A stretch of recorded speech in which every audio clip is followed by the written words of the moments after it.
Hello and welcome to another video review. This is Fable 3 for PC and Xbox 360. This is a hack-and-slash action-adventure game with some very light RPG elements, developed by Lionhead Studios and published by Microsoft in October of 2010 for Xbox 360 and May of 2011 for PC. But that point's kind of moot now because the PC version is no longer available for sale and it required games for Windows Live, which as you all know might as well have just been a kiss of death for this thing anyway.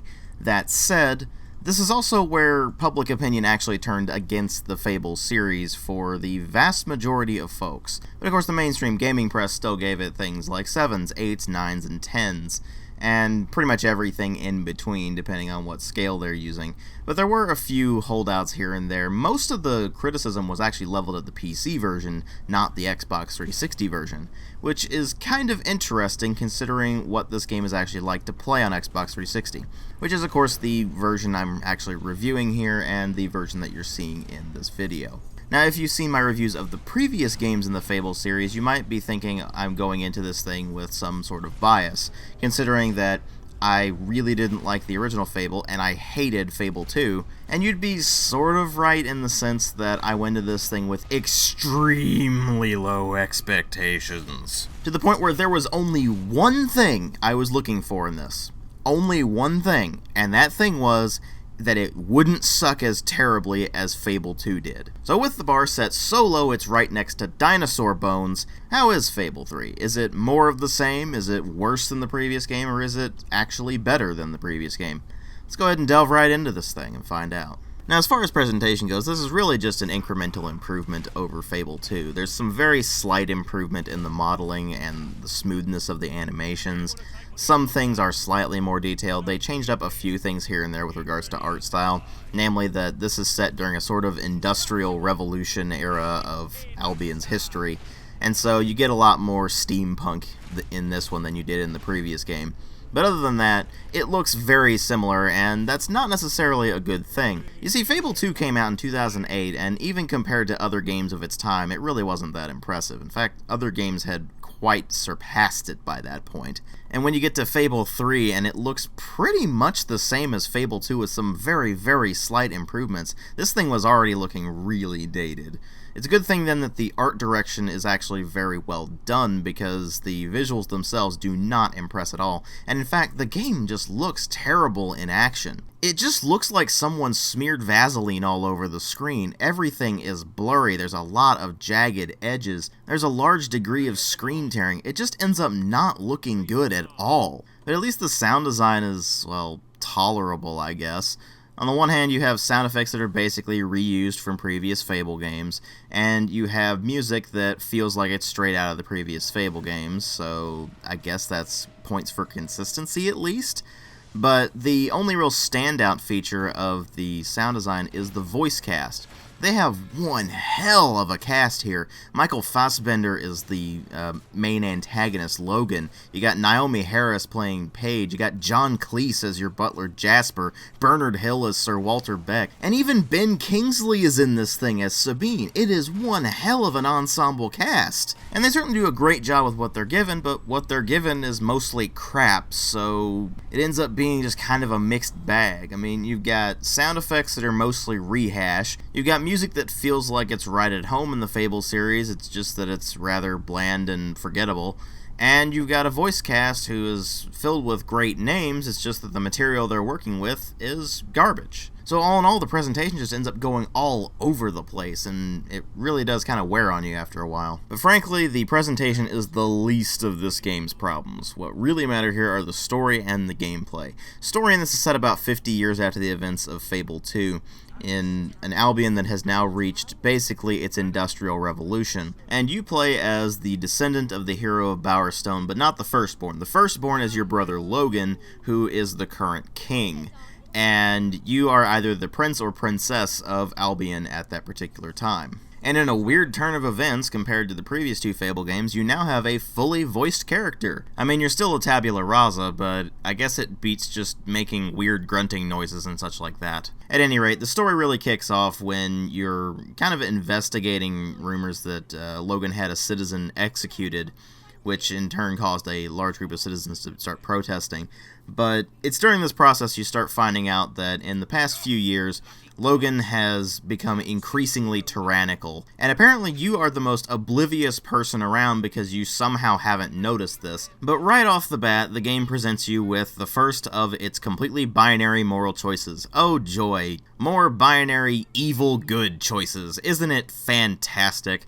But the first choice here is to decide whether your player's love interest is executed or whether the group of protesters is executed. Doesn't really matter in the long run. Once again, your choices actually have basically no impact on the world around you, at least up until you hit the turning point, so to speak. You see, until that point, you basically end up escaping the castle along with your mentor Sir Walter Beck and your butler Jasper, and under the guidance of Teresa you start to organize a revolution to overthrow Logan. And so that's basically half the game, setting up a revolution to overthrow Logan, drumming up support for that, so on and so forth. And along the way you had to make a bunch of promises to a lot of people in order to drum up support for your revolution.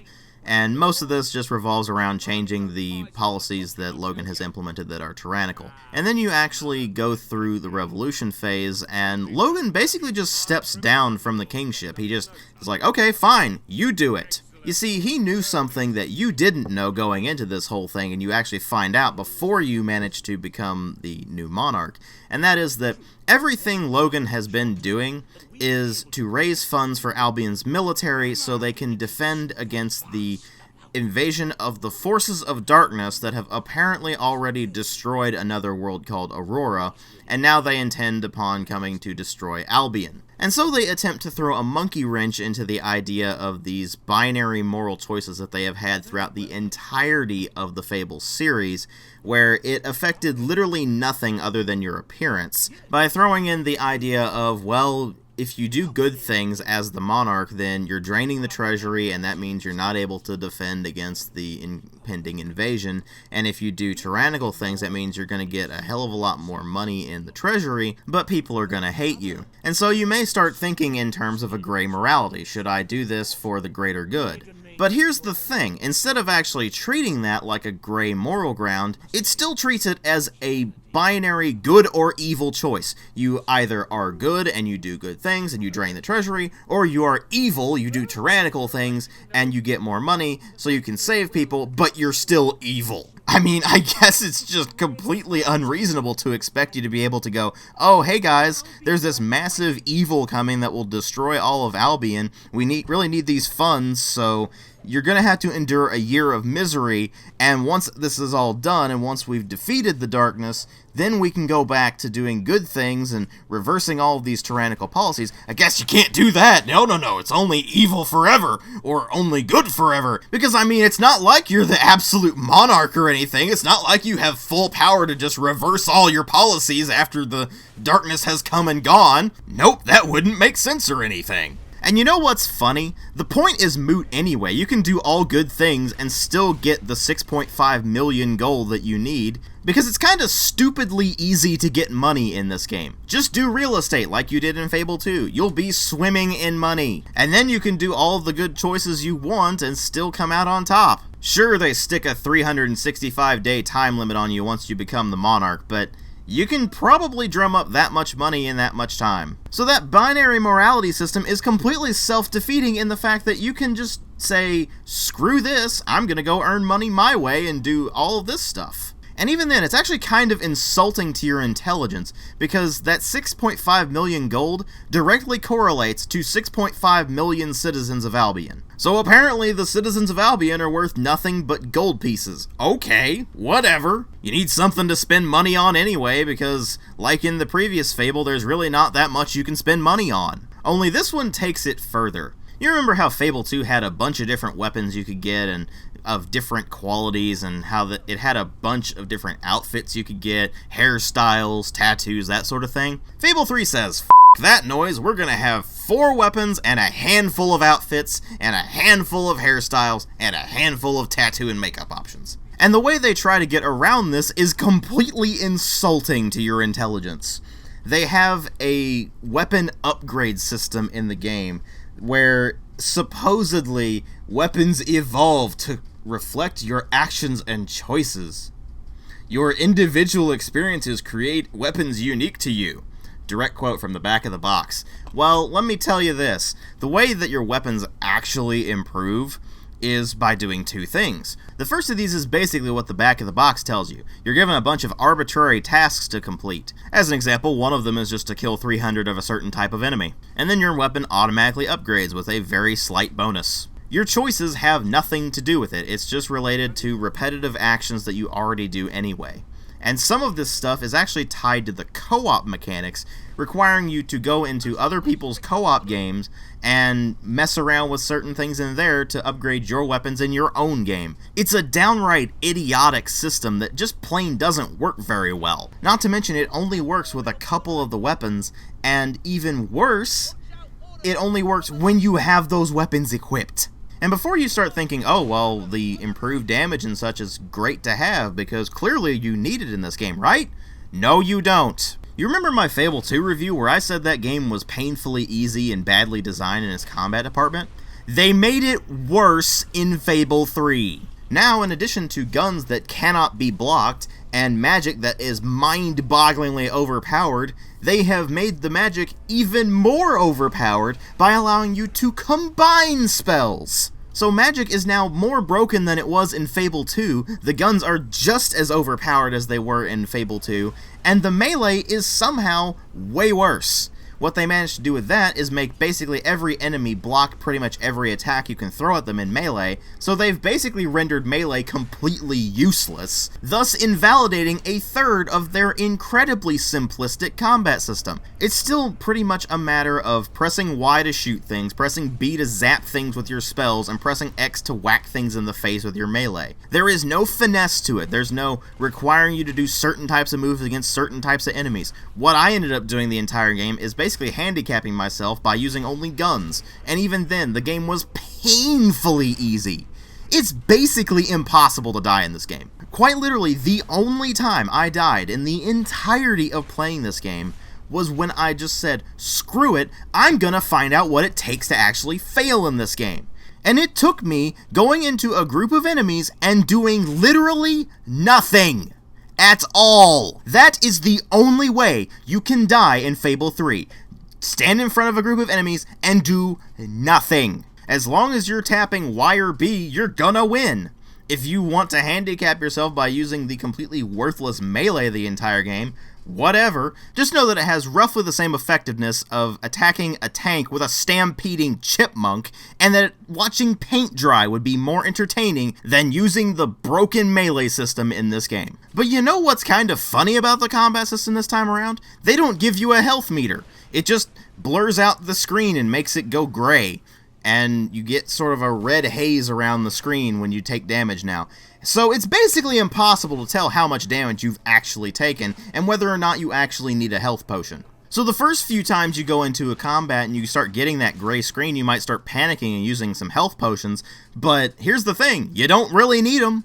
You just keep hammering Y or hammering B and you're going to win, no matter what you do. So right there, the most prevalent activity you're going to be doing in all of Fable 3, which is fighting things, is rendered completely worthless. So with the plot being self-defeating garbage and the combat being so painfully easy it's irrelevant, what does that even leave to do in Fable 3? Well, like I mentioned, there's real estate, but that was a carryover from Fable 2. There's jobs, which are also a carryover from Fable 2, but they're actually rendered worse in this one because of the severe frame rate problems that absolutely plague them. I mean, just look at it. The footage is not edited. The frame rate actually goes haywire when you're trying to do these timed button presses. It is infuriating. And it's made even worse by the fact that when you're trying to get money through these minigames, and not just doing them because you're that bored, the money multiplier goes up the more successful rounds you have, which in turn means that when the game inevitably starts having those frame rate problems, and you start inevitably screwing up, you go back to square one, over and over and over again. It is, again, infuriating. And that's not the only places those frame rate issues pop up. They are all over the place in this game. And while that doesn't really matter in the grand scheme of things, just considering how ridiculously easy this game is for the most part, it's still pretty irritating. Now, as far as what else you can do, well, you can go on a few side quests. They're mostly pretty crap, and generally speaking, they don't really give you any significant rewards or real incentive to do them, so why bother? You can still run around and get married to whatever characters you want, even though they're just completely pointless NPCs that have absolutely no personality whatsoever or real reason to get attached to them. You can still have families with these NPCs, and your relationship with those NPCs is purely sex and nothing else. So it's still a completely idiotic, pointless system like it was in Fable 2. And that's kind of the extent of what you can do in this game. I guess if you're a sadist, you could try to get someone to play co-op with you, but it's pretty much exactly the same as Fable 2's co-op. The game is still built entirely around a single-player experience. It acts like the second player doesn't exist in terms of the plot, and the second player is literally just there to help the first player out in fighting things. So the co-op experience sucked in Fable 2, people expected it to be better in Fable 3, and it ended up being pretty much exactly the same. But there are a few things that are not exactly the same, or just very slightly tweaked from Fable 2. I already mentioned the combat problems, but there's two things in particular that pretty much kill the experience, but I want to talk about those right after I mention what they did to the NPC interaction system. You remember how in Fable 2 you could have all of these different emotes that you could interact with all the NPCs with, and how it was an incredibly shallow, pointless system, but it was still a thing? You still had options? Guess what? When you get to Fable 3, you get to go up to someone, press A to interact with them, and then you are given a choice of basically 3 things, selected from the emotes at random. And when you select which one you want to do, you have to hold the button down until it tells you to release. And completing one of these with an NPC gives you 1 guild seal, which is what replaces both the renown system from the previous game and the experience point system from both of the previous games. And this is where the road to rule comes in. This is one of those 2 changes that is pretty much catastrophic failure in the game's part. Remember how in the previous games you would earn experience points based on what you would do? You could earn experience points by doing melee or ranged or magic attacks, and you could use those points to upgrade those specific things, as well as your general experience point pool could go into those and give you more abilities and improve your abilities and such like that. Well, the designers of Fable 3 had the brilliant idea to remove as many menus as they possibly could. And what they replaced them with are these weird shadow dimension kind of things where you go along a path in the case of the Road to Rule and you interact with various things along there in order to get various things. On the Road to Rule, that is basically your experience tree. Instead of simply going into the menu and saying, okay, I want to upgrade my physique, or I want to upgrade my accuracy, or I want to upgrade this spell type, you now have to go into the Road to Rule, run along the path until you find the one thing you want to upgrade, and then interact with that thing, which is a chest, and spend guild seals to open that chest. And the Road to Rule itself is just kind of baffling. You have these various gates that open when you get past certain story points. And when you get past those story points, what ends up happening is the gate opens and you get access to new abilities. And the further you go down the Road to Rule, the less interesting the things get. For example, you will find a bunch of things to upgrade your various job skills. This will allow you to gain more money and makes the minigames a bit more challenging. You will find various spells that you can get, although I only used the first 2 spells, which are Shock and Fire, and they were perfectly fine throughout the entire game, so why bother with anything else? There are also things like upgrade melee and ranged and magic.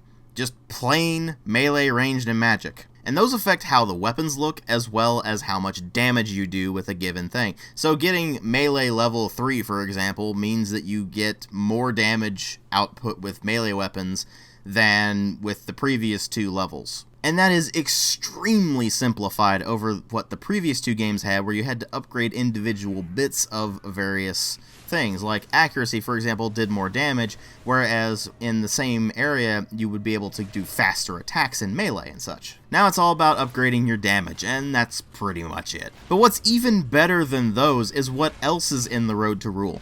unlocking dye packs, so you can get dyes to dye your clothes or your hair certain colors. You'll get expression packs, so you can get the tickle or patty cake or chicken dance expressions, the emotes, to do with these various NPCs, which is kind of insulting, actually. Why do they put all of these expressions behind an unlock in your experience point unlock system? Doesn't make any sense whatsoever. Not to mention that the Road to Rule itself as a concept is an incredibly poor way to handle what they've decided to do with it. Sure, the menus in Fable 1 and 2 weren't particularly great, but they're better than this! And you especially learn that once you start trying to do things like fast travel or equip different items or go through gifts or anything like that.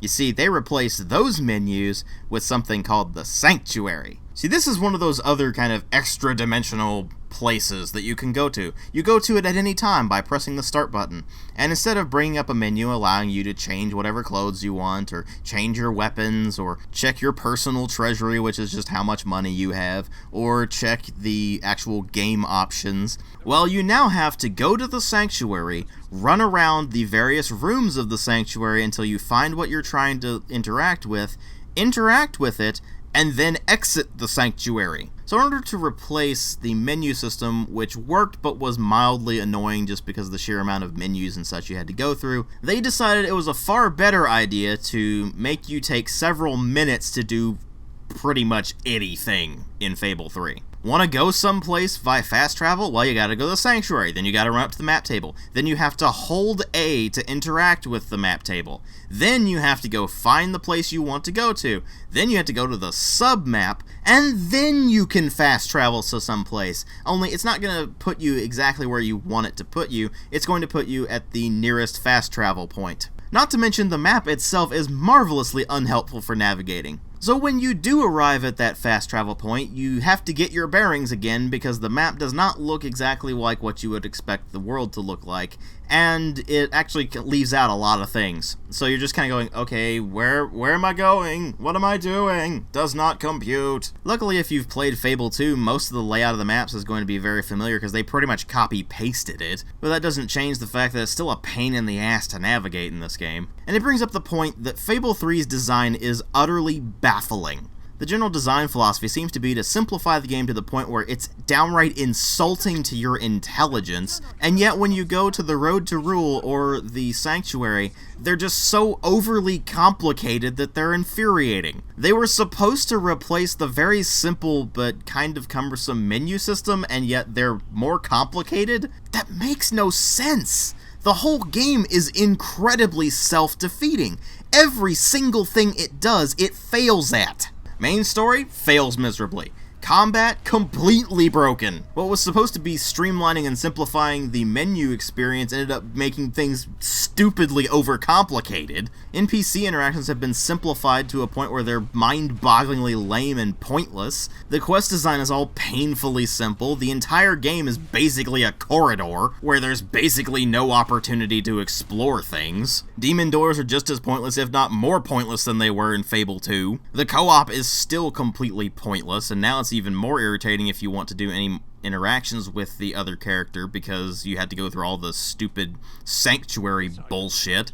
And on top of all of this, they tried to shove a lot of DLC down your throat, and it was a lot of really stupid DLC, like a dye pack. It gave you a couple of colors of dye that weren't in the base game. So your character customization options are already incredibly limited in this thing, and they start selling them to you piecemeal now? That's just plain insulting. Not to mention the DLC even screws up the co-op. If you try to play co-op with someone who doesn't have the exact same DLCs that you have, then you can't play with them. If they have one DLC that you don't, or if you have one DLC that they don't, you can't play with them. And you know what? Maybe that's a good thing, because Fable 3 is one of the absolute worst gaming experiences I have ever had. You know, at least with the previous games, a lot of it was due to Peter Molyneux overhyping things and promising things that he could never deliver on. When you get to Fable 3, not only did he overhype it again, but it's almost like everything in this game was designed to be terrible. This goes beyond it simply being overhyped. This goes beyond simple incompetence. This game even goes beyond simple corporate greed. It feels like the game was actually designed with malicious intent toward the players. As in, it's almost like the developers were deliberately saying, "F*** you guys for playing this thing, we got all your money now, ha ha ha." And while I'm pretty sure that that actually was not the case, that they didn't go into this thing with any sort of malicious intent, and they simply failed miserably at what they were trying to do instead, it still feels like a malicious cash grab when you get down to it. And it's so poorly slapped together that I can't even figure out how people would get anything out of Fable 3. The one thing I always hear people praising about it is its sense of humor, which is pretty much the same as Fable 2, which means that it's a lot of really crude humor that ultimately ends up falling flat on its face. So they failed miserably at even that. What you're left with here is a game that fails so completely on every single level that actually matters that it is both impossible to enjoy and feels like it's insulting you right to your face. It's more than simply a terrible game. It's a terribly insulting game. I give it a 0.5 out of 5. Thanks for watching.